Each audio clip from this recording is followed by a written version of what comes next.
So welcome to this podcast. This is with two wonderful men that I know, Wil and Diogo, and their business, which is about Syntropics. And they happen to play in my yard. It's like in many of the pieces of land that I own, and they are such a gift. And I so enjoy talking to them.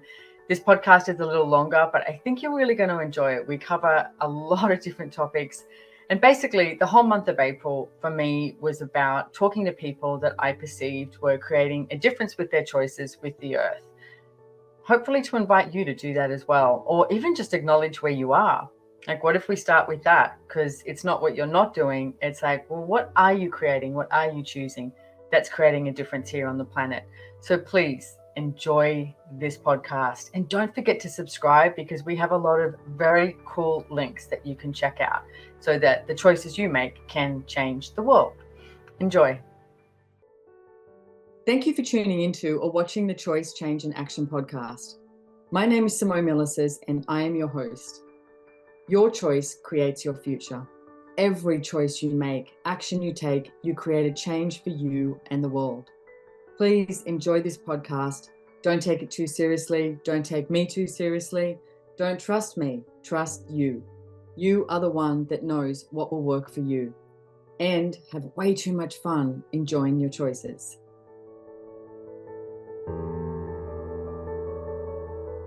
Hey everybody, welcome to Choice, Change and Action podcast. So I'm actually in my studio at Coolum Beach today, and we have, well, a few guests here. One of them is Sarah's dog, Frankie, which she's so friggin' beautiful. And I have the amazing Yaku, who is recording, doing the audio and the filming of this podcast for the first time ever here. So this is a newbie for us. So welcome. And I have two amazing men with me, Wil and Diogo, who Wil and Diogo are the two gentlemen that I have that work with me on some of the land that I don't really own, because I don't think you can own land. I have paid money for it, and it's like I've got mortgages for it. But for me, it's about being stewards of the land. And quite a while ago, I had a really fabulous guy who was mowing my lawn, and he retired. And then I had another guy come in and was mowing my lawn, and I went, I was like, I don't know if I like this, because this guy, he was doing his job. There was nothing wrong, but he was coming in and he was mowing the lawn. And I went, I think I want somebody who's going to be here, who's going to walk into my backyard and just be there with the earth and with the land. And I don't even know how we met, Wil. I don't know how we found you. My backyard found you. Yeah. 5 years ago. Yeah. It was I think that was just an ad put out. I think who was it? Shannon? Shannon. Yeah, she must have put an ad out, and then I answered it and then rocked up.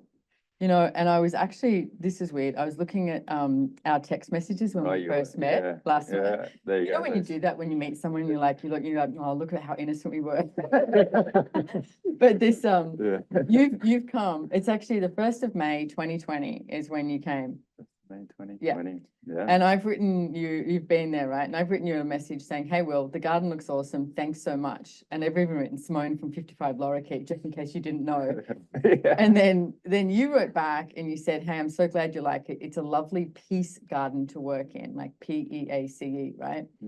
And then, and I've written back saying, hey, I love that, you think it's peaceful too, because that's what it is for me.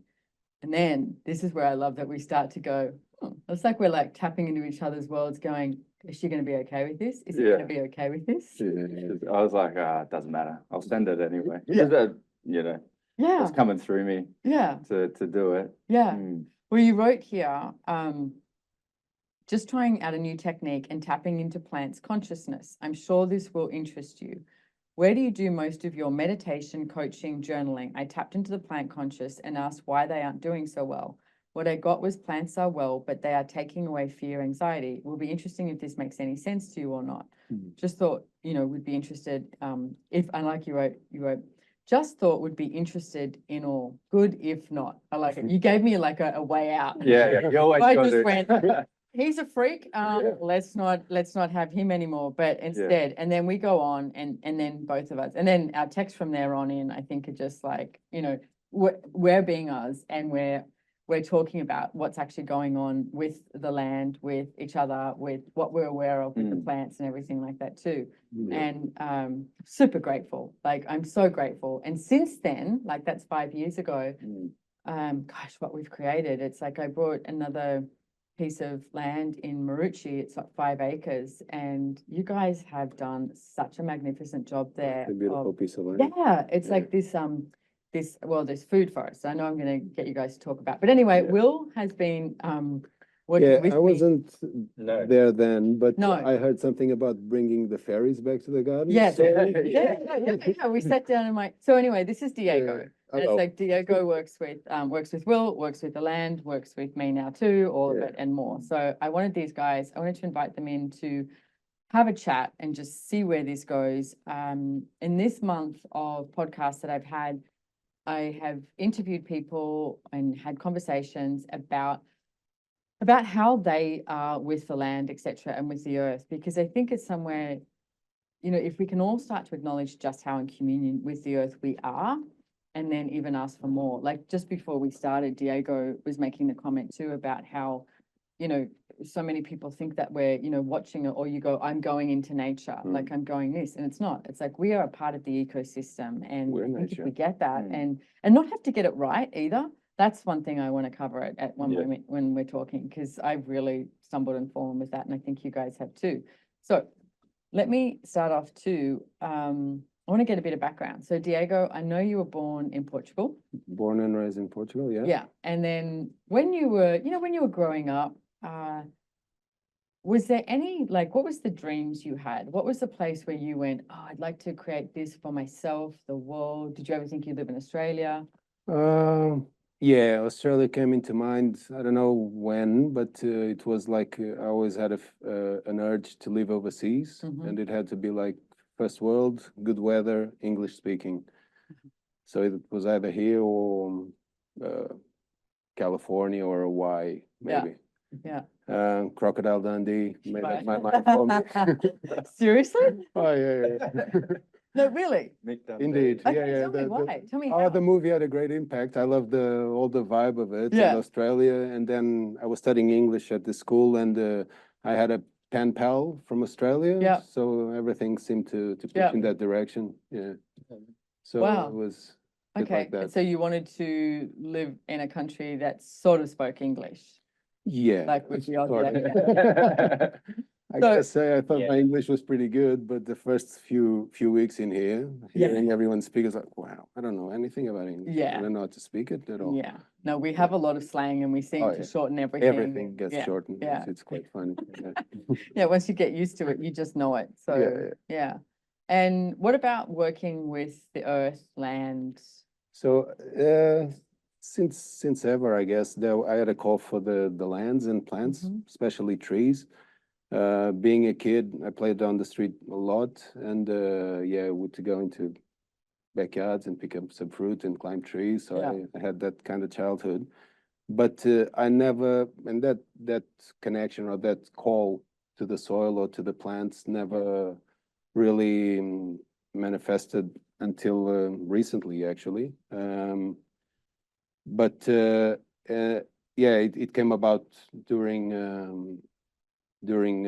all the COVID bullshit. I'm allowed to swear here? Absolutely. Yeah, good. Say whatever you want, swear. Well, I did already, but yeah. Exactly. So during the COVID bullshit, my mental health took a big dive. Yeah. I wouldn't say I was depressed, but probably I was. Anyway, it was the darkest I've been. Yeah. And completely isolated. Friends and family, no one was seeing what I was seeing. Fortunately, Katerina, my partner, she was on the same page, which was nothing less than amazing. Yeah. But that took me to the garden. I did a permaculture design course, and I got hooked. And after that was just seeking knowledge and working with the land and designing my backyard. Yeah. Nice. I've seen photos of your backyard, and I want to come back to something that you mentioned in a little bit, because you mentioned the soil, and I like the way you talk about soil. Okay. So we'll come back to that. But Wil, it's like, so I only just found out recently, it's like, did you grow up in, King Island. King Island. I'm Tassie. going to be a bad Aussie, and I didn't even know that Not King many- Island existed. Yeah, not many people Yeah. do. They always leave it out Yeah. on the map of Tassie. Right. So you get Tassie, and it's obviously in between Melbourne and Tassie. I mean, most Australians are like, they go, well, we're lucky you put Tasmania on there. Yeah, I I was know, like, right? King Island. Yeah, Yeah. so King Island's pretty special. So yeah, I grew up there. So what was that like? Amazing. There's no traffic lights. There's no KFC, McDonald's, or anything like that. When my partner went over, Yeah. she said like the street reminded her of a Wild West movie. Huh. Because there's a little bit there, but there's not much there. And she Right. said, yeah. You expect one of those like dead Yeah, trees that's what rolling she- down. That's what she said. Yeah. But we have a farm there. Like there's a lot of farming there. No, hang on. When you say farm, Mhm. how big is that? 3,000 acres. That's a big farm. Yeah, it's a big Do farm. we It's a call it a small farm town. or do we call it like exactly a Yeah, small Yeah, town? small Yeah. town. Yeah. And Yeah, what- so I was lucky enough, to be. What was on the land that you grew up with? Like, did you have So it was- agriculture? yeah, so it was beef, so cattle. We had cattle from cows Yep. to steers and heifers, Yep. the whole procedure. So we did that. So we bred them and then brought them up to Yeah. and get a bit of steak on your plate at Plate. the end of the day. Yeah. But that process, that's where, when I always look back, that's Yeah. where I first connected with the land. Like it's the freshest air, water, soil. Did you know that in Tasmania, which would be King Island as well, it's one of the places in the world that they literally test the air, like the air pollution. Yeah, So if they're testing how polluted, say, Delhi is, they test it against Tasmania. yeah. Like it's one of the key places. So I imagine King Island, They probably should do it on King Island. they might, like, Yeah. they probably just, sorry, but they probably just shove Yeah, King Tasmania, Island onto yeah. They Tasmania. can find it in yeah, the map, you know. They just say, Yeah. They mean King Island. Yeah. They're like, no one's gonna know where that is yet. yeah, I know, right? Does So- it show It's in the crazy. map? Anyway, it'll become popular, like King Island cheese. Yeah, yeah, well, now I know, yeah. Never That's- tried it. Yeah. Never Oh, tried. haven't you? It's good. You not eat cheese. No, I have. Oh, it's It was- good. yeah. No, Yeah, it's it's just nice from Oh. straight from the dairy. Yeah. Wow. Yeah, so Nice. fresh. That just made my mouth water. The brie. So- and the cheddar. Yeah. Were you always interested in working with the land, though? Have you sort of gone through different phases? Yeah, so I can still remember I was down the farm on a horse or a motorbike, and I was like, oh, this is what I want to do. I want to be a farmer. Mhm. I want to be with the land. It was just something that I connected with. And then fortunately or unfortunately, I was good at footy, AFL. So I went to follow a career with that, which took me away and put me in the city. Melbourne? Yeah, Melbourne. Yep. Which then, party time, Yeah. with So everyone. were you playing with anyone good with AFL? VFL. No, just Right. mucking around. Okay. But made all Australian at under 16 level, and then you're meant to go off and make it like you're the best, like in the best 30 as a teenager type thing. And Yeah. I like to drink and stuff at that age as well. So I sort of was dealing with other stuff, mental issues that I didn't know I had, like probably a lot of people. Yeah. And then I was just covering it with drinking and being in the city. I was near the beach, so I was always still connected to the land without me knowing, but I was getting that city life and the disconnection. But I'd always find myself back on the beach near the water, but not without really knowing. My subconscious was trying to get me there, but consciously I just wanted to block everything out. I think I like to say I've lived a colourful life. That's Because it. I think we've all got stories to tell that we went, that was an interesting choice. Yeah. But you know what? I have no regrets whatsoever for anything that I chose. I'm so grateful. Yeah. I mean, I was talking. That's why you're here. Yeah. And I was wouldn't talking be to someone otherwise. the other day about, I mean, when I was in Sydney, I was like, I was taking drugs and I wanted to take drugs and I was like, but I don't want to have no money. So how do I work this out? Oh, next thing, I'll be a drug dealer. Yeah. So then, I did the drug dealing thing to work it out. But I was like, hey, I wrote a book called Joy of Business. That's all I was doing. I was like, how do I work this out so it works for me?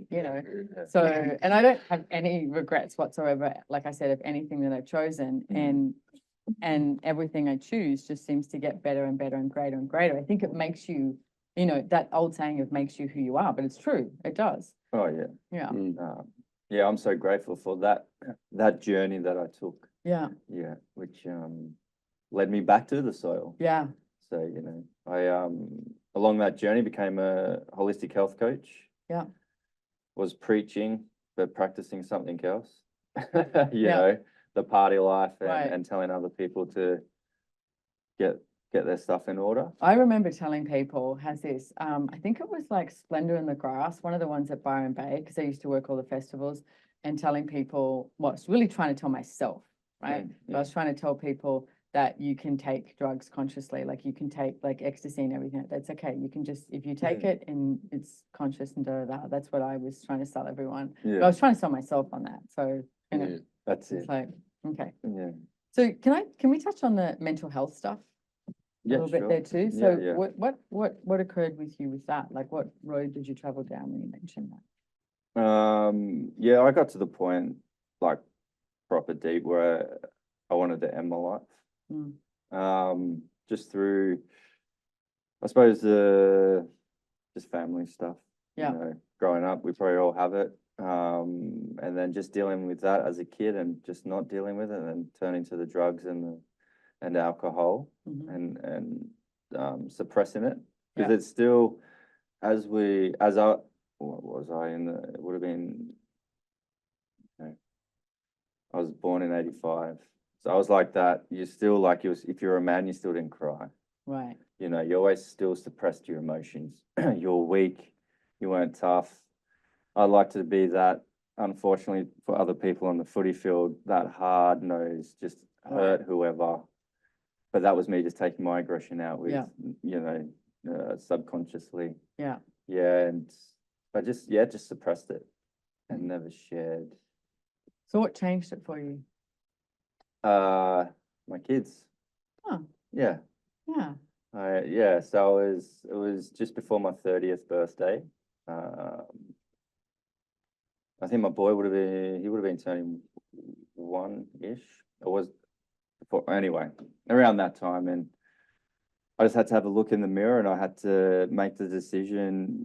You know, I'd been touching on it and doing stuff, but not really committing. And it was okay. I've got a family now, and I need to break the cycle for my kids because it's generation after generation. If you look back, you know, they say it goes to 7, now they're saying 14, you know, 100, you know, depends how deep you want to go with it. But you can break the cycles with dealing, like going inwards and dealing with your stuff to break the cycles for your kids. And I just sort of noticed I was doing what I didn't want to do. Right. As what I experienced as a kid.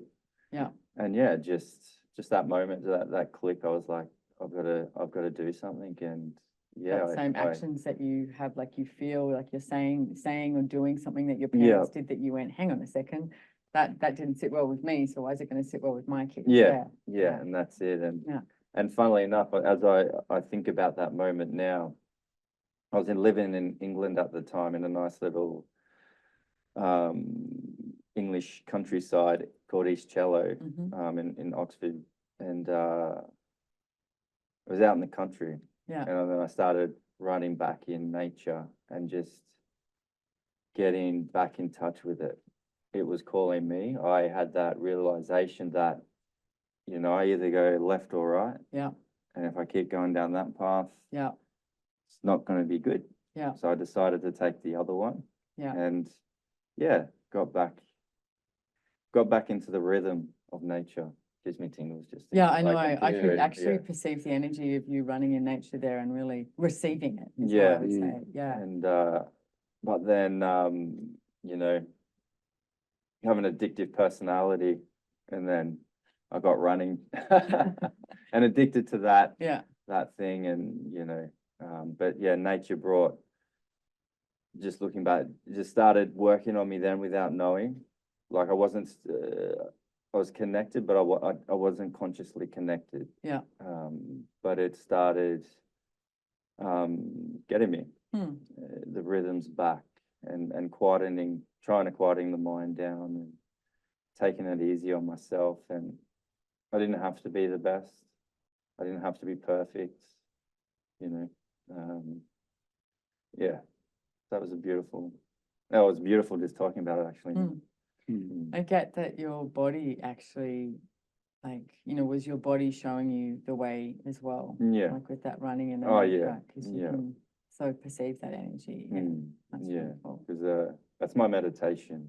Yeah. You don't have to be sitting in a, like sitting down here, trying to be quiet and I'm actually still. really shit at that. Like, I'm really bad at it. It's like I start thinking about everything, you know, whereas one of the things I would look at, like paddleboarding is something I used to do a lot. And in Noosa River, it's so beautiful. If you take a paddleboard and you're like 2 meters from the shore, and so you can hear all the birds and all the mangroves and everything like that, and you're just like paddling along the thing. To me, that's more what works for me as a meditation sort of type thing.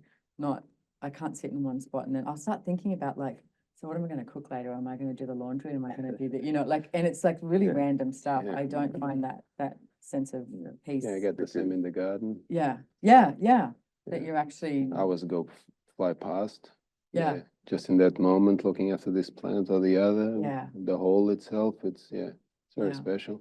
Oh gosh, I love what you guys are doing, that I know of what you're doing. So you started playing with people's gardens, and I remember you told me that you wanted to start doing gardening, and I mean, obviously you got job as like mowing the lawn is the first thing. You know, but I guess that's a door in. Well, there's a door. There's a story to that. Okay, and go for it. So I just moved back to Australia.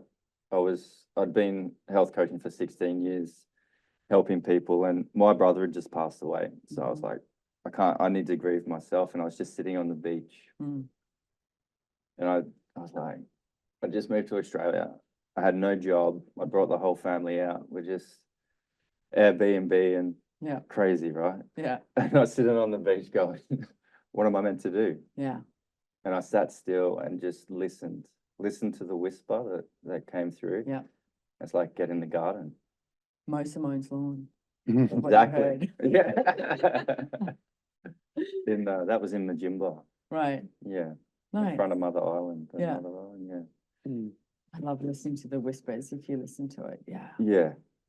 And that's how I got to mowing. Started off, getting back into the garden, the divine or the cosmos or God or whatever you call it. Yeah. Mother Nature. Or whatever she told me to get back in the garden. And then how did you guys meet? At a planting day, Syntropic forest, we're planting down Browns Creek Road. And we didn't talk much that day. No. I was going to say words. Yeah, like you didn't talk that much with words, but it's like, how much did you No, it's funny because it was another friend of ours, a friend we had in common that put us together. Yeah. So he must have heard Wil, he must have heard me, and all that. The Syntropics had a huge impact after the permaculture design course. And that's where I started searching knowledge for it, and he brought us two together. We sat down and decided to make a partnership that day. Wow, that day.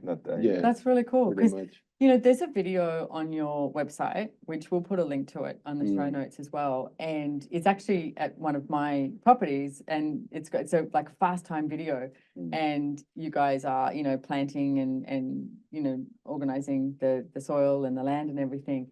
But one of the things I did notice was the way you guys work together. I mean, obviously it's a fast time video, but you could still see in this fast time that there is this communion that you both have, that working together and like this honoring of each other, like trusting of each other, like all of those energies is really obvious in that. So, which is unusual for a business to start and have two people start on that one day and then be like that. It's brilliant. Yeah, it's been a great journey. Yeah. It's my brother, right? Yeah, we are. Yeah, proper. When you know, right? Yeah. It's true though. I mean, people talk about family, and you know, for me personally, it's like I'm not surrounded by a family that has that, you know, totally has my back. My father did. Like he was amazing, and he passed away about 11 years ago. But man, do I have some amazing people in my life that are like brothers, sisters, you know, including you guys. It's like, but not from this reality says that's your family. I'm like, no, that's not my family. I've got a way bigger family than that, and it's friggin' awesome, and I'm so grateful for it. So let's go. Yeah. With that, you know, with your families and that, I believe, you know, you have to take, but your soul comes in and gets dropped in for that journey for you to learn along that journey, and whatever that is with that family. And then once you know, live life and go through it, and then you start finding these other souls that, you know, you reconnect and come back and you know, were you family before that? Oh, absolutely. So it's, now that I can see that, like it took a while to get there, but I think that's like, especially with us, like like it's wouldn't be the first time. No. We've done this before, and then our souls have some sort of agreement being fulfilled. soul contracts, definitely. Yeah, no, I get that too, and I do think you choose I think you choose your body, you choose your family, you choose where, when, all of that you're going to be born, like you said, for something. And it's like, you know, whatever that may be. Yeah, no, I'm a big believer that people come into your life and it's like, okay, so who were we before? It's interesting too if you have like this, maybe you get, I don't know, cranky or frustrated, or the other thing, it's like lust or something like that, and you're like, okay, was I with them in another lifetime, or did I kill them in a lifetime? Did they kill me? You know, like all these different energies come up, and it's like, let's explore that, because we're infinite beings. That's funny, because I had a retreat back last year, and there was this girl there, and I'd never seen her before. We locked eyes, and it was very weird. It's like, and afterwards we were talking. We've met before. I mean, I don't mean in this life. We've met before. I got the same feeling too. There you go. No, I remember this guy in Brisbane many years ago, and we met each other, and it was so weird. It was like, and he said to me, "This is so weird, but I feel like I've been married to you in another lifetime." And I was like, "Yeah, I think we were," because it was just that, like, I must have him, I must have energy, you know. And you're like, you don't even know each other's name, and it was just like, wow. But I think if we can tap into that energy, and also the thing I think to get clear on is, just because you were with them in another lifetime, it doesn't mean that that's what you have to be doing in this lifetime, but what can you be contributing to each other in this lifetime? I think some relationships get caught up in that, where they see someone and go, oh, this is who I was with last lifetime, so I'm going to do that again. It's like, well, is that actually working for you again? You know, like for me, it's like so much about being in question. Is that the learning you're supposed here for? Maybe not. What is it you're meant to be doing this lifetime? And also not making that too significant. I honestly think over all these years of me trying to work out, you know, what my purpose is and all of that is, what if it's just to have fun, and what if it's to play as well? Like, I think we need to play more on planet Earth in whatever capacity that is, you know. Maybe you guys are great with the soil and you're playing with that, and it's like, you know, a friend of mine at the moment is in Kruger National Park, and man, seeing these photos of him, or this video, and he's literally feeding the impala. Like, he's at an Airbnb on Kruger National Park, and they're coming up to him and he's feeding them. And he's like, and he said to me, "Hey, I'm sorry, I'm really behind on work." And I was like, dude, when you're in somewhere like South Africa and you're playing with animals, you get a different perspective on life. And the perspective of everything that you think is important isn't. None of it is. And I was like, but, you know, we're creating something. I mean, he works on my podcast. It's like, we're creating something great here. And, dude, you're just hand feeding impalas in South Africa. That's good. Like, go with that, you know. Enough, it's like, what if it's like this joy that we have in every moment of everything that we choose is what I ask for every day, and really, you know, finally have gotten to. Just wanted to say that ever since this journey with the soil, of playing with the soil, building it, working with it, it's those moments of awareness have become more regular. So it's more frequent. So it's a good feeling of, oh yeah, hold on, I'm just here to play, have fun, and take this in and contribute in any way I can. And not about getting it right. That just point on that. It's been a beautiful process to watch him go through, because it wasn't like that at the start. It was very regimented, and it had to be this way and it had to do that. And then just one day he was just like, oh, just go with the flow, yeah. You're like, dude, what happened? Still not when setting up the tree lines. Yeah, he still needs some work on that. Right. Oh, we need that structure. That's good. Yeah. But like to witness how the soil did allow him to free him up to play. Yeah. To free that mind. Yeah. So let's talk about Syntropics. Yo. How do you describe that to someone who's never heard of it? Can I have a go? You're the best. I'm the best. Okay, thank you. Listen to this, especially in his accent, all right? Okay. So just close your eyes and then close your eyes, focus on the accent. Yeah. Well, actually, don't close your eyes. Use your eye candy as well. You can look at, All right then. Syntropics. Yeah, the way I see Syntropics is a process to mimic healthy natural systems like forests. Syntropics differs mostly from other agroforest practices because it includes the concept of natural species succession, meaning that if I want to do like I want to produce orange juice, so I'm going to put oranges all the way through.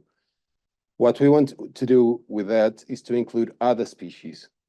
Our target is the orange trees, but the other ones will work as support species and they'll give us a yield anyway in the future. So be it eucalyptus, being blueberries, be it a lily-pilly, whatever tree it is. Bananas, lots of bananas.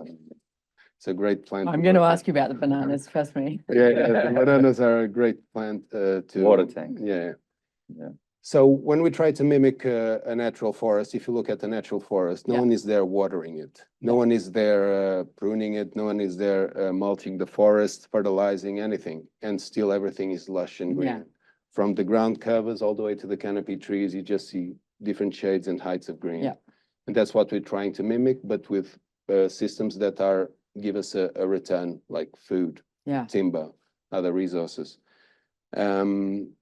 So what we do is accelerate the natural process of a natural system, a forest. So in a forest, if a big tree falls, it creates a opening that all the seeds that are under there, brought by the birds and dropped by the existing trees, start coming up, and there's a succession. So first there'll be some grasses, then will come a bush, then a little tree, then a big tree, and everything, as time goes by, fills in all those gaps. So that's the succession of the species. And that's what we try to mimic with Syntropics in your backyard and other backyards, is to have green walls of variety, abundance. And as time goes by, it's the image I like about Syntropics is it's an ever widening circle, like an ellipse. I don't no helix, but ever widening one. Where diversity and complexity increases. Also, Syntropics, this is a big point as well, is within those forests that we plant, we grow whatever the system needs within the system. So the bananas. In some systems, we don't plant bananas to get bananas, because that takes away energy, because we want the biomass, the volume of mass that the banana plant produces. Your mulch. Biomass is like your mulch. So the leaves from it, the trunks from it, etc. And also, do you want to expand a little bit on, you mentioned water tank, that banana tree is like a water tank? That one is literally a water tank, because you cut it and there's water running out of it. So we cut it at the base lengthwise and then just face it down around our target species. In that case would be the oranges. So we want to produce whatever the system needs within the system. That's the main point. And they call it the chop and drop. Right. Because you got the plant here, you cut it and you use that directly on the ground as mulch. That's the ideal. Which some people get a little freaked out that snakes. Well, I got a little freaked out. Were you going to go, A friend of mine. Yeah. Not Simone. mentioning any names. Yeah. No, but you actually really helped me with that. Yeah. So yeah. Anyway. You want to go there? Well, yeah, absolutely. Oh, no, well, finish your. That's pretty much my assessment of Syntropics. Yeah. Well, Systems of abundance, of ever increasing diversity and abundance throughout time, which creates its own needs within the system. That's what I actually want to finish that off, that little part there too, because what I'm hearing is like the way you are assisting it and the way you set it up, but essentially you should be able to walk away and it all looks after itself. Oh, it'll turn into a massive forest. Right. Food forest. Yeah. So we had lots of seeds, we had lots of things. And let's put it this way, your garden bed, you walk away for 6 months, it's gone.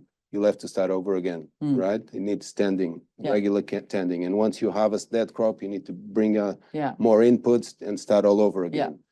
A food forest, you leave it alone for 3 years, 5, 6 years.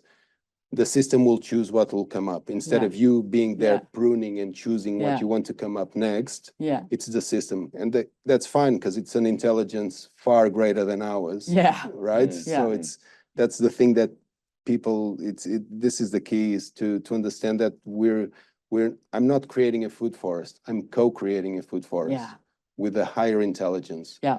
And my job is to give it the best options, the most variety of seeds and plants for it to choose what it wants to bring up. Right. So it's, I don't know. It makes me so happy, and I get so excited about, and I will have, on my Instagram, I'm going to take some videos of where my yard's at now. And if you guys want to keep up to date, I'll keep putting videos there as well. And I also love, for me personally, I love the way the three of us have been talking about it of, I've got this big fence that I just built, although someone said it's like a castle wall. I love it. But to have things growing over there, like figs and passion fruit and that. And I think, Diego, it was you that went, someone's walking past on their way to the beach and, with their dog, they see a fig, they can just pick it. I love that idea of this contribution that we can all be for each other just by, you want some? Go for it. Pick it. Do you see all those trees that council has planted along your street?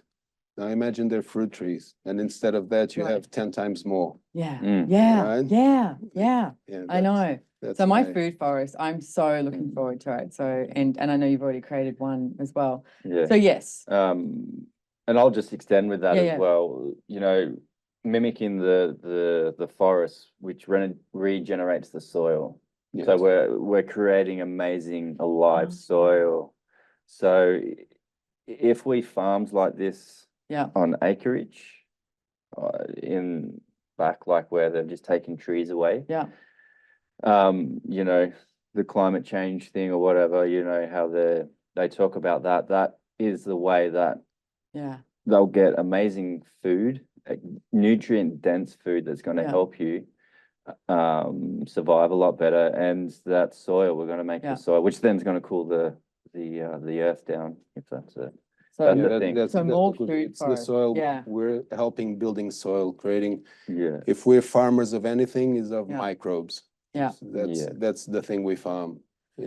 Well, if you look at my soil in the backyard at Phrygian Beach, it's sandy. Like you can oftentimes get crabs that come up, People are like, there's a crab. I'm like, I know the beach is across the road, but it's been sandy. I know you've been helping it for so long, and I get that we're getting there. Like the grass is growing so fast now, and the fact that you removed the fence allowed us to see the soil. We've built like a perfect clear profile of the soil up against the fence that we built in the last 18 months. And it's pretty amazing. Okay.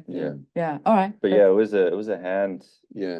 Like so you got the sand, and then it was about a hand of soil that we had just started creating by just the grass when we cut it, the trees that we have taken down, or the leaves, the pandanus leaves, those pandanus leaves, just cutting up and then putting a bit of magic, sacred medicine, the biodynamic preparations and stuff, which has the life of the cosmos and the earth in there. Yeah. And just using a leaf to get that and getting those microbes in there. Not to mention you playing your flute to my garden. Oh. That's one of my favorite things. I'm in the house and I can hear the flute. I'm like, I did bring it in. I know you did bring the flute. Yeah. Black magic. What is Black Panther Dreaming. I love it. It's so Yeah. beautiful. And we'll see if we can get a clip and we can put that on the on my Instagram as well for Choice Change Action and It's just been getting well. better. I want to mention something. Did you say he's getting better? So guess what? Nature's not judging him. The thing was, My point being, he's getting better to a point on where it sounds pretty good now. Yeah. That's my Yeah. I think it's amazing. Oh yeah, when I first started, like I never thought I'd be playing a flute. It's a Native American flute, Right. and it chose me. Yeah. I never thought I was going to play it, and then I just saw it at a retreat. And Yeah. it's just like, whoa, Yeah. that was crazy. Like, Yeah. Again, tapping into the voices and the Mhm. whispers that come in, and not ignoring it, because we can always be like, oh, don't do that. But then growing with it and learning that that flute is just not a flute. Like if you look at the Lakota background and history of it, the breath is that's what started Earth. life. Yeah, I Breath can't of remember life. and then like if you look at the flute, I'll just go into this. It's a very masculine looking instrument. Obvious, yes. Yep, you know. Most flutes are. But then you've got the feminine of blowing into it, which is very feminine, and the noise that comes out. So you got the masculine and the feminine working together. Do you want to? And then the black, I'll just work up. Look, I don't know if it'll sound. Go for it. I'll just work up. I'll just play a little quickly, but yeah.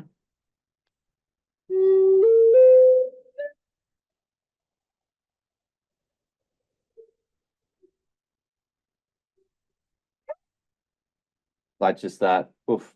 Yeah. I had a moment with that one time where it made me cry. It was like the maybe third time I played with it. And when I played, I try and I try and get out of the way and play from my heart, and it's not me playing it. And I just played these notes one time, and it just hit that spot, and I just started crying. And that's when I knew how powerful that was, and that the Lakota people, they take it's not an instrument. So who's the Lakota people? Native American tribe over that way. Yeah. Okay. And what's so? Well, I mean, obviously North American. North Yeah. America. Yeah. Okay. My mentor who teaches me, Michelle, who introduced me to that. That's where she learned. So I learned the lineage line through the Lakota. Yeah.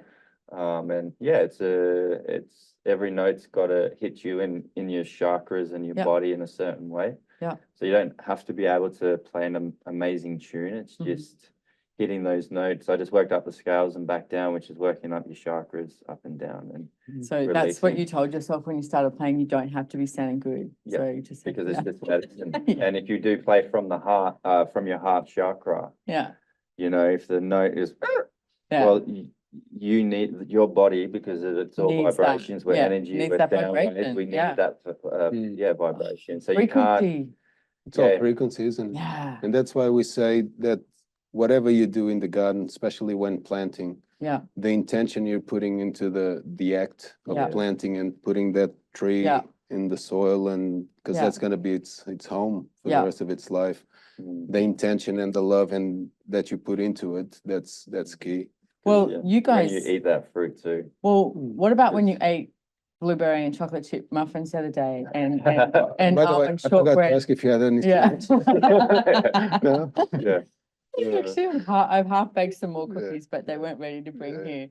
But but I love when I bake stuff, and then I love when I give you snacks, and I love watching people eat it, like that energy of it. It's just like it's thrilling, even for you, Frankie. I make the parallel to grandma's cooking. It's like it's made with so much love, so much that it's just different. It's at all levels. Yeah. Well, when you get a garlic out of your garden compared to getting a shop, it's like nothing compares to it. When you see a kid grab a cherry tomato, wrap it around the basil leaf, and just shove it in their mouths, you're like, yeah, nice. And you can feel the body too. The body's just like, oof. Yeah. I want to touch on, I know we'll get to the snake thing, and I Oh, want to touch on something though, because I hear, when I do podcasts, I can hear people sort of listening and going, oh yeah, but that's fine because that's them. Okay. And rather than, okay, so what can I create and what can I choose at home? Like if I don't know why I keep thinking about this, but in California, like the strawberry fields, it's astounding. It's like those strawberries look amazing. And then you bite into it and you're like, that's not a strawberry. But all they do is grow strawberries after strawberries after strawberries over and over and over again. So as you were mentioning, like that nutrient dense soil, it's like, what can people start to do? You know, I mean, I'd love it if California actually went, well, let's do strawberries one season and do something different and swap it around so that you get that nutrient dense. But can you talk a bit more about that and how people can start to look at that in their own homes, even if they have a veranda and have some pot plants or... I'll just start with this. What's coming through me is you've got to connect your soul to the soil and start listening to it. So if you've just got a pot plant, so actually we did a video at yours when we were changing them around to show people that you can have what we set up in a long row, like a fruit tree, blueberries, pineapple, papaya. You can have it in a pot plant that's big enough to sit on your balcony and start growing. Now, if you have to trim it a bit more and keep it small, that's fine. But our biggest thing is to start connecting your soul to that soil, which will grow your plants. So it doesn't matter how big it is, and you think, oh, I can't do that. If you want to take that step, just like be with it. Be with it. Yeah. Whether it's, well, it has to be more than one plant. Yeah. But you can have a pot plant, I keep going about that big. It can be smaller. Yeah. You got the different plants in there. Buy different seeds or collect different seeds, put them in there, see what comes up and play with it. Play with it. Like play that's with the it. thing. It's like play with it. Yeah. Yeah. And So oh, sorry, go. Yeah. So it's people go, oh, I've got a garden, and you're disconnected, and you go, I've just got to. What did they say? I've got to do it like that. Yeah. But that's where if your soul connects to that and you meditate whilst doing it, Mother Nature, she'll come through you and tell you, which we talk about all the time. Is, I can walk into your backyard, just freaky or not, and I can be like, so mate, what's going on? Yeah. And it's because you are that. Yeah. You are your garden, and your garden will tell you what's going on in your life. Yeah. It's a reflection of where you're at. Yeah. Well, I mean, over 5 years that we've known each other, I think we get pretty onto it when one of us is a bit, like, it's like, what's up? Like, why are you tweaked? What can I help you with? Yeah. And the land, And you say soul, and I just want to say something with this too, because the way I would describe this as well, so if you're listening, it's like, choose what works for you, is that, like, for me, it's like my very being.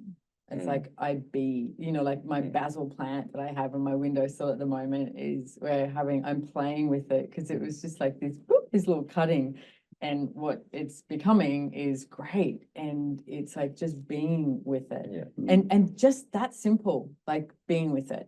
And I definitely had the point of view that I don't have a green thumb, I can't do this. And I think all that green thumb stuff is absolute bullshit. It's like, but that's what we hear a lot. Oh, but I don't know anything about plants and compost and all that. And I gotta tell you, my experience once I started not only seeking knowledge, but actually working with it.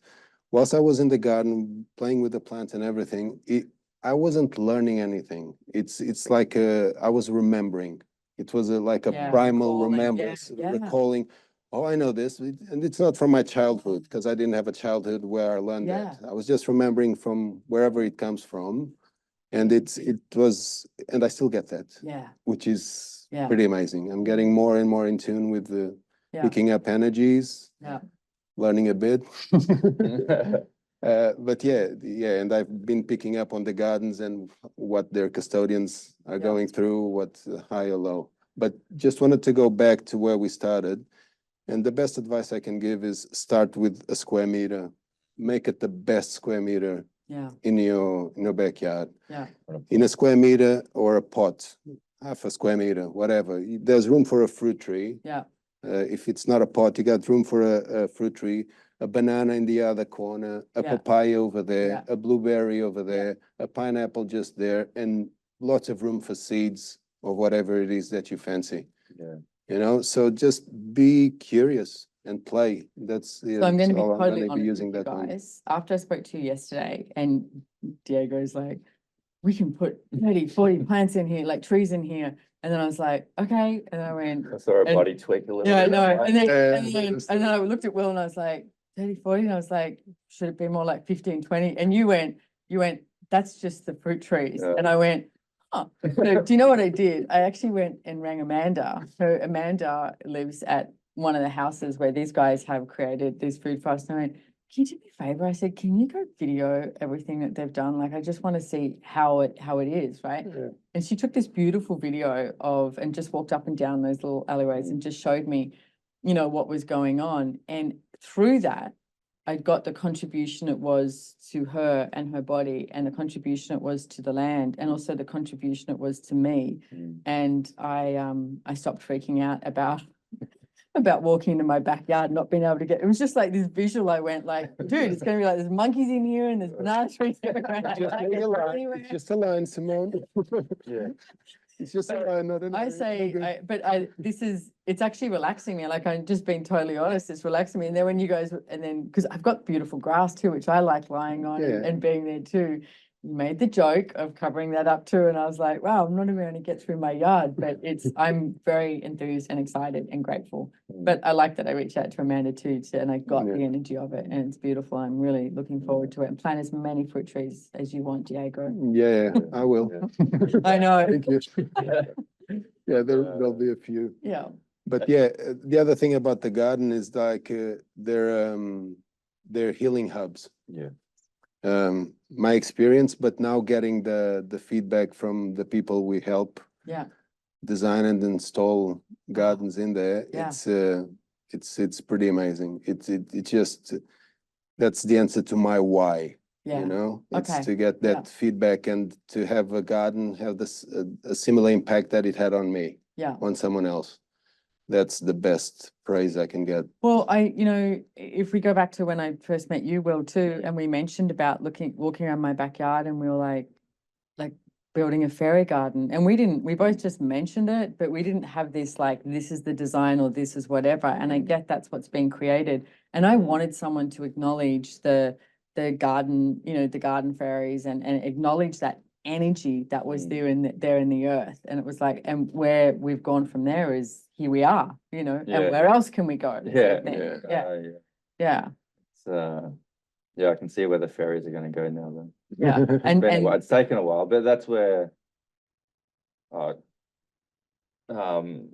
what we were saying is when you plant trees and stuff, you got to observe, you can't rush things as well. And you know, we spoke about the fairy garden to do that about maybe 2 years ago. And every time I went there, it's like, it's not right, it's not right, it's not right. And then Simone redid her fence. And then naturally there's 3 garden beds that have appeared. Yeah. And we were standing up on the balcony, and I was like, oh, there's the garden beds. Yeah. And oh, there's the fairy gardens. Yeah. Yeah, that was It a was great beautiful. shot. Yeah. And what we tend to do, especially in the garden, because we want everything now, is we do rush and we don't sit and observe And be with it. Yeah. And that gets me back to, if you're not a green thumb, is to, you know, firstly try and tap into the energy of the plants, whether you go to the nursery and you're walking along and one catches your eye. Yeah. Okay, that's one that's going to come. Yeah. Or if you're but you can be on the internet if you're like on the internet and having a look. Oh, that fruit tree. Whoa. Yeah. I don't know why that grabbed my attention so much, but like, that's the one. And then you've already got that relationship with your garden, whether it's in a pot or that 1 meter square or a bigger, and then you plant it and then just sit back and observe. And be with it, yeah. Observation is And crucial. ask them what they desire, because I know all my plants are so different. Yeah. I do that too. I walk into nurseries and go, who wants to come home with me today? Get a little nervous. Yeah. But in saying that, I found an olive tree in the nursery down the road. I think we should do olive trees in my backyard too.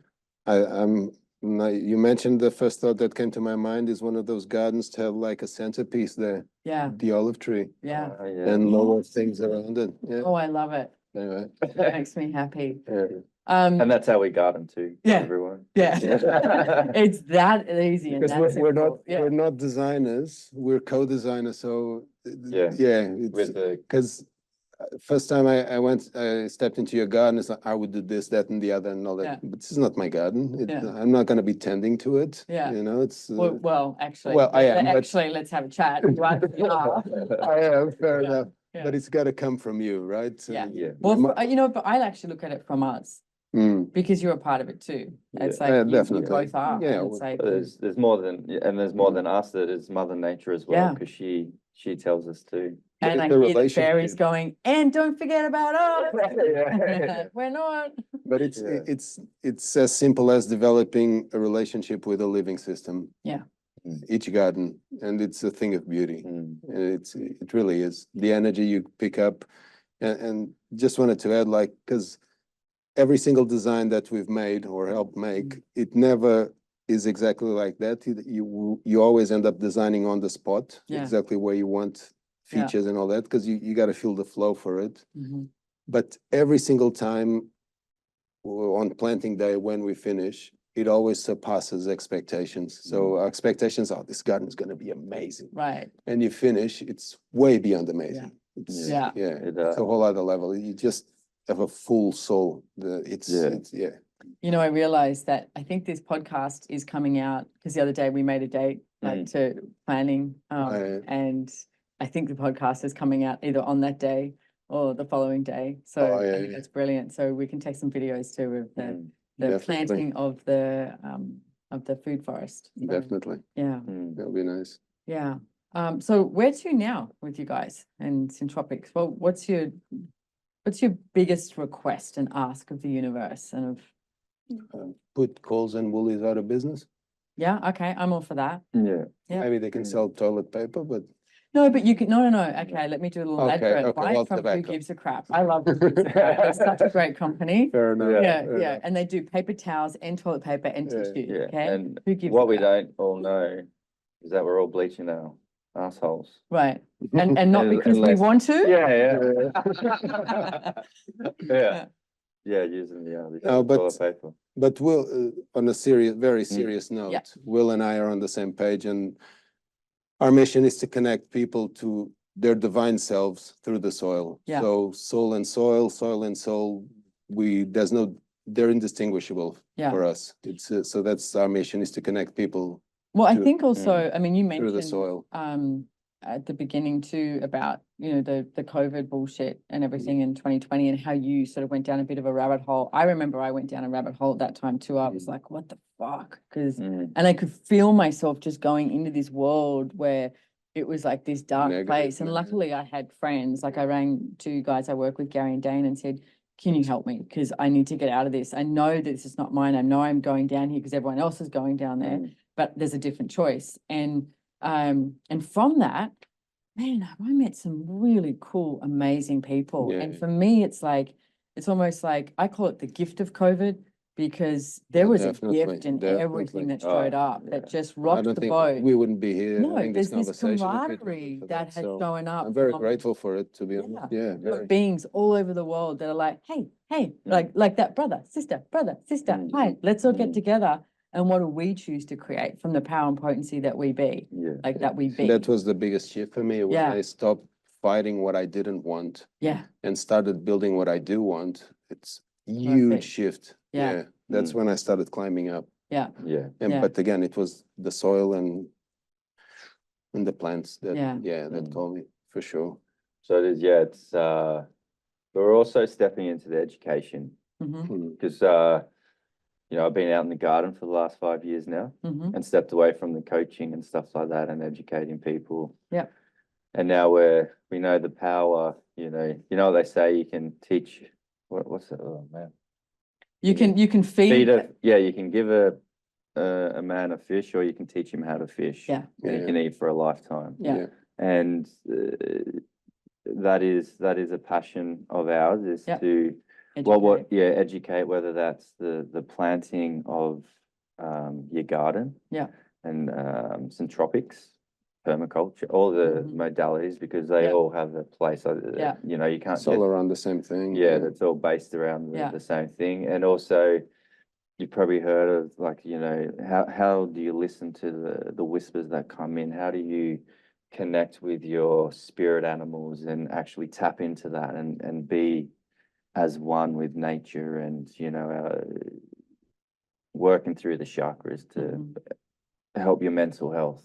Yeah. Everything is too fast paced. Yeah. We want to slow down. So that is one area that we're stepping into. Yeah, education is a thing. Yeah. Because it needs to be shared, and people need to experiment, and workshops and mentorship as well. I think people need to put the effort into to find out, like, things like, where does your food come from? It's like when you are, I mean, when I'm at home, it's like, you know, farmers market is one of my favorite places to go. And then if I can't make it there, or something occurs, then where am I getting my produce from? You know, and it's like, I mean, I love, you know, you know that these strawberries were picked at like 3 a.m. in the morning, and it's like, now I'm eating them, sort of thing. And so I think really educate yourself on that. And there's a lot of, I know in Australia, and I know I have a lot of listeners worldwide, but start researching and start Googling, like, who's local. And sometimes it takes, I saw this video from this guy, he was a farmer, and he said, look, it takes a little bit more effort, but because you're going to order your food from us, like, and it's going to take 3 days out. You're not just that quick buy down the supermarket, but 3 days out, it's like, we can have your, you know, beautiful biodynamic meat. It's like organic, everything, and the fruit and vegetables, and give you this box. So if you plan that, and I think we need to, it's not like rely on each other, but contribute to each other and receive from each other, from the greatness that so many people are choosing with that. Yeah. And I totally agree. It's like, dude, Woolies and Coles and places like that all around the world, why are you ruling our place? Why are you setting these standards? That shouldn't be what it is. And the farmers that are supplying to them are just getting squeezed. Crap. They're a step away from. So. And I can't think straight off the top of my head at the moment, but I know I have a bunch of different websites for Australia. So in the show notes, if you are listening to this and you want to download the show notes, I'll list everything that I'm aware of. And then even on my Instagram, if you guys know of somewhere, it's like start sharing it with other people, like share it on your social media, so that we can, you know, pass this on to other people. Get to know your farmers. Because I want to touch on one bit, because you brought up organic, and organic is better than your commercial stuff. But what you got to start looking for now is the regenerative farmer, Syntropic. They're not all going to be stamped with organic, but it's better than organic. Because goes beyond, because that, like, organic just means they don't use pesticides. Exactly. It doesn't mean which is a good start. I agree with you. There's nothing wrong with it, and the food does taste better, and the energy and stuff is better. But then, not every organic big producing farm is going to be building the soil. If anything, it's the same as not everyone. I don't, but you know, they. It's the microbes, they can still monocrop, like, just because they're organic, that you can have fields of lettuces and nothing else, and they're all like just taken from the ground. Whereas regenerative, you got all the different varieties of trees and vegetables and stuff, and it's building the soil and giving back. There is actually a list of stuff that regenerative farmers. Have you seen that documentary? I really forget the name of it right now. Brian Brown's wife, and it's an amazing documentary. I think it's on Stan or something here in Australia. I'll put it in the show notes and I'll send it to you guys. But basically, they bought this property down in Victoria, and then, you know, they had a property next to them, and the guy who owned the property next to them, you know, old dude, you know, old farming style, and the way he did it and everything. And his son went, it's not working. it's not working. We have to look at something different. And so short story is they sort of joined their properties together with how they worked the cattle and everything for the regenerative farming and deal with that. And it's so beautiful, this documentary and how they created it. And really like, you know, stumbling and falling, but getting back up and going, okay, no, we have to do this. And it's got a whole list of everywhere that you can go to in Australia for regenerative farming too. It's really, it's awesome. Just on the organic, it's pretty much a stamp, right? Zach Bush puts it best, like saying that organic is not pro anything. It's just anti-chemicals. Yeah. But and he goes on saying that you've got a list of things that you need to do to have the stamp of organic. Yeah. Nowhere in there talks about nutrition. Nowhere in there talks about soil health. Yeah. So it's, what are we doing here? It's just, but again, it's a good start. Yeah. Anti-chemicals, good. Because if it should be though. It should be. It should be like a standard right? thing. Yeah. But you can, and if you go to Coles and buy organic carrots and then try biodynamic ones picked from last night from the farmer you go to, you'll see the difference. You taste the difference. You taste it very well. Yeah. There's nothing like eating eggs fresh from a chook's bomb. Yeah. That's it. And Diego just mentioned Zach Bush. Yeah. Google him. Do you know, have you heard of him? Yeah. That man. He's done some access stuff too. Oh, beautiful. Yeah. He's an amazing man. Very eloquent man that explains that relation.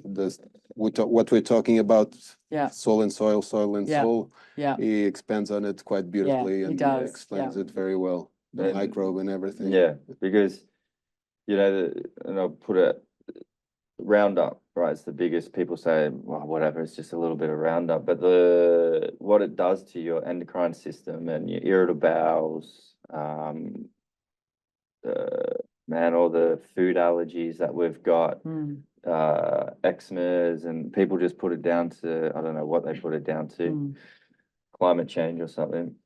But it's, you know, all that stuff that goes in and it just wrecks our microbiome in our gut, and they spray it on the parks where we play in the schools, and then they're even to bring down wheat, crops of wheat, they're allowed to spray it on the wheat so it kills it. They use it as a desiccant, Yeah, so they can get it down quickly.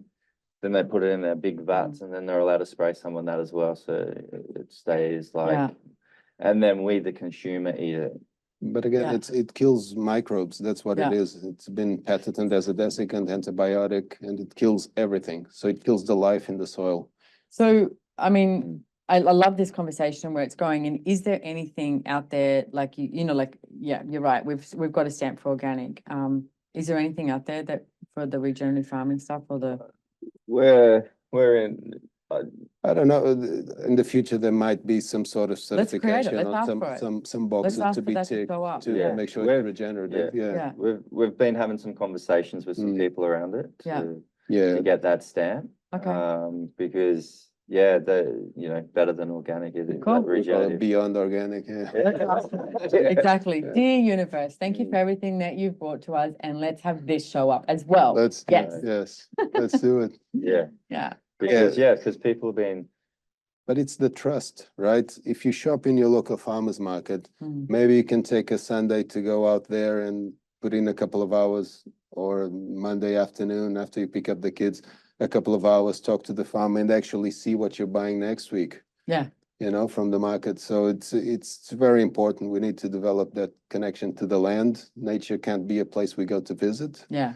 Needs to be part of us, and food is a big thing that brings people together. Yeah.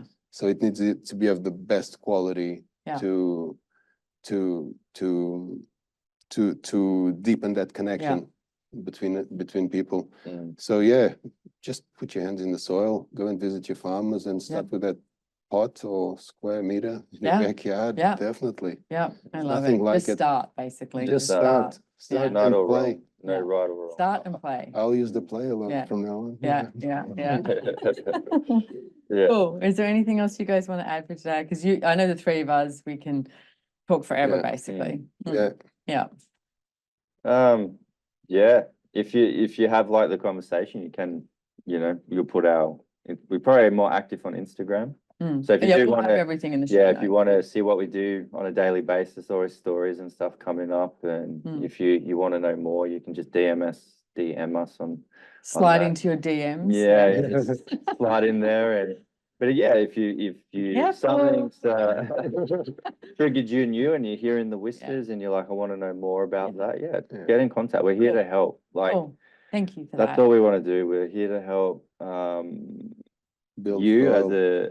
as a soul and Mother Earth, because a lot of people take, and we just need to start giving back to her. If we give back to her more, she's going to look after us. Yeah, I totally agree. Yeah. I'll use another of Zach Bush's lines, which we gotta stop being consumers and start being producers. Yeah. So I will let creators. We need to create a different reality from what we're living, because we're poisoning ourselves. Yeah. Mental health issues are going through the roof, and I think they're going to escalate after the last obesity 4 years. Obesity, but being obese is beautiful, man. That's what they say. No fat shaming, please. Okay. Yeah. But it's about the connection. I feel that's what's needed. Me too. Yeah. The communion and the engagement that we can be with each other and with the earth, and trust, like you guys have mentioned, trust and play. Like, it doesn't have to be this really hard, significant thing. It's just every day. It's like, what can I be with the earth today? You know, what can I contribute to the earth? What can the earth contribute to me? And receiving that as well. How can it get any better? How is it getting better than this? Hey, Diego? Yeah. And remembering the ancient wisdom. Like, it's in us. It's in all of us. Yeah. Because that was a huge thing. Yeah. And if you can just, take the time to observe and sit and watch the garden. Actually, I'm going to recommend that as a little, even though I said that I'm not very good at like sitting down and meditating, but there's one thing I have been able to do over the years is when I'm sitting somewhere, like say my backyard, and either sitting down in one spot and just really taking a moment to observe around me. I always find ants become so fascinating when you're watching them, you know. Yeah. Or even it's there's this like meditation walk that Gary Douglas asked us to do one time. We were in New Zealand. It's so beautiful. Take like an hour. Don't take your phone, you'll know, right? Take like an hour and just take, 5 or 10 steps, like go 10 meters, that's it, and well, you're going to take longer than 5 steps if it's 10 meters, unless you're really, really tall. But, like 10 meters, that's it. And take an hour to do it and just watch what you observe, like the whispers, as you've mentioned, like, what do you smell? It's like, what do you hear? Like, what's it like? What's the soil like underneath your feet? It's like all of that. And that moment just to be with the earth, and then take that no matter where you are. If you're in a city, if you're in, the middle of a supermarket or anywhere like that, it's like anywhere. It's like, if possible, take off your shoes. Yeah, absolutely. Take off your shoes. Yeah. Unless there's like bull ants or something, but then what are you doing there? That's ant medicine. That's you got to sit with that. Yeah, if you get bitten, and that takes us back to getting back. Snakes? Yes, look at that. It was perfect timing. Like what we're talking The snake about. just went around and bit its tail. But we're chopping and dropping. We've got a beautiful Costa Rica part of your we do out the back. It's beautiful. It's where my outdoor shower is. It's really private. And Simone comes out. Oh, what about the snakes? Like, I can't keep that there. Hang on. Okay.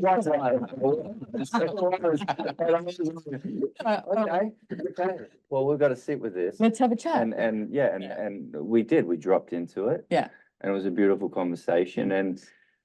And it's using nature, because nature was trying to speak to Simone, but she didn't want to listen. All she was worried about was her life, that she thought. There was a certain death part that was happening. Yeah. No, there was when we, got to the end of it. So we live in Australia, like there was a transformation happening. Yeah. But if you stamp down, and the shower's a fair way away from the. I know, but that's what I said to you. I went. I know that the snakes aren't sitting there going, like waiting, going, she's about to shower. Let's pounce now. Like I know that. And It's like there's actually my version of the story is Hey, Will. yeah, just like a shower. Cool and cash. No, I went, hey, a friend of mine mentioned this thing about snakes. It started to freak me out. I keep dreaming about them and I keep thinking about snakes all the time. And then you went, okay, so if you're dreaming about them, what are they telling you? What are they talking to you? And I was like, God damn it, because I sort of knew that you were correct.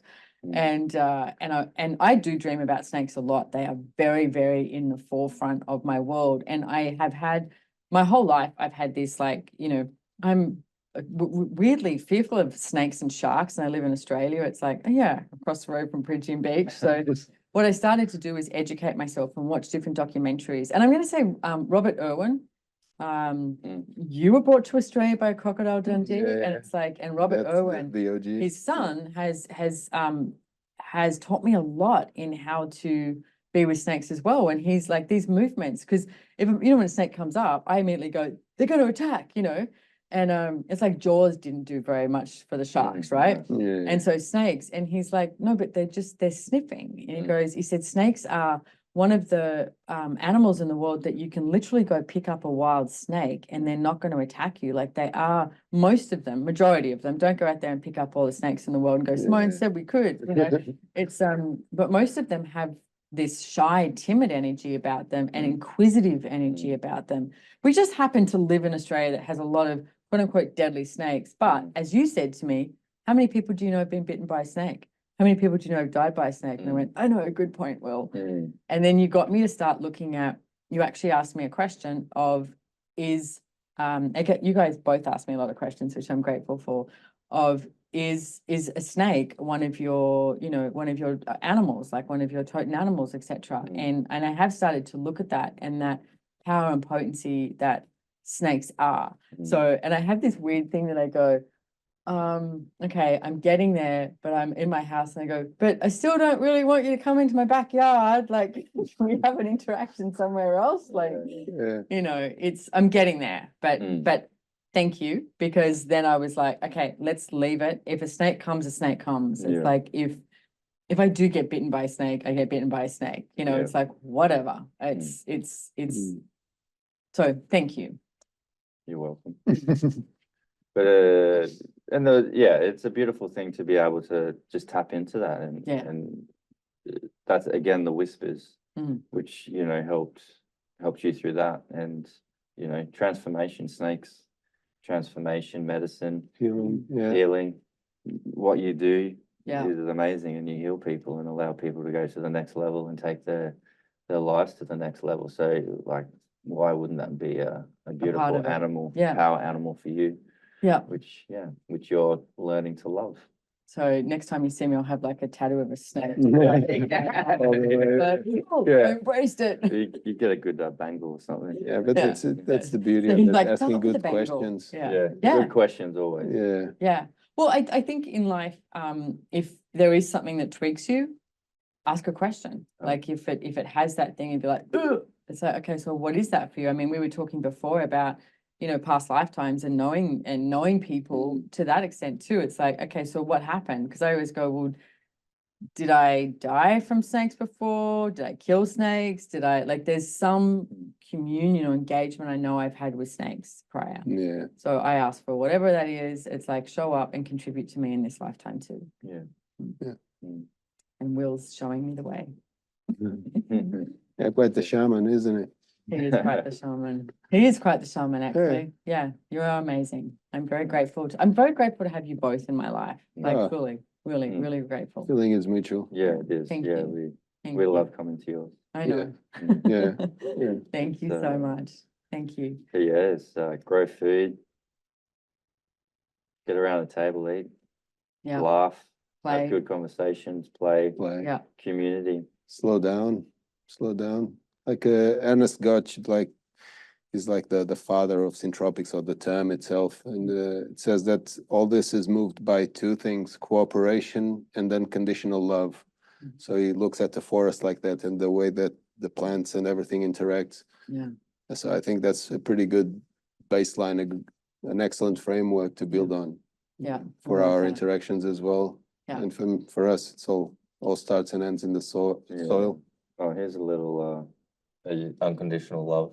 Mm. And what we like to work with, I was sitting there and I asked, what's love? What is love? And then what come through was the number 0, because we're everything. We're not separate. We're brothers and sisters. We're connected. We're connected to the land. We're just on that same level. And when you're there, there's no judgment. And if you're not judging people or the situation, you're just being, then that's unconditional love, right? That's unconditional love right there. And then once you start living in that unconditional love world, it's love in action. And that's one of our taglines. What we do is love in action. Cool. I love it. Yeah. You're gonna do amazing things. Yeah. And for me, that's that when you ask that question too, it's like gratitude. Because for me, gratitude has no judgment. And you're grateful for everything and everyone. And grateful for yourself. Mm. Like It's quite the feeling, isn't it? Quite the emotion. Yeah. Very high frequency. Yeah. Love it. Yeah, the frequency, absolutely. The frequency of gratitude. Let's go. Yeah. Cool. Well, I wanted to say thank you so much for you guys coming in Thank here. you, Simone. And I was like, you're lucky. Yeah. But thank you for being in here. Thank you for being in my life. Thank you for recording this podcast. And we will have all the details of where people can find you and slide into your DMs on the show notes. But if you just want to let people know, what is your Instagram handle now? In your website? Sunshine_Syntropics. And that's your website and your Instagram handle? Yes. No, the website is just sunshinesyntropics.com. Okay. Altogether. Yeah. Okay, cool. All right, cool. Excellent. So thank you guys so much. I adore you. Thank you for being here. Mwah. Bye-bye. Bye.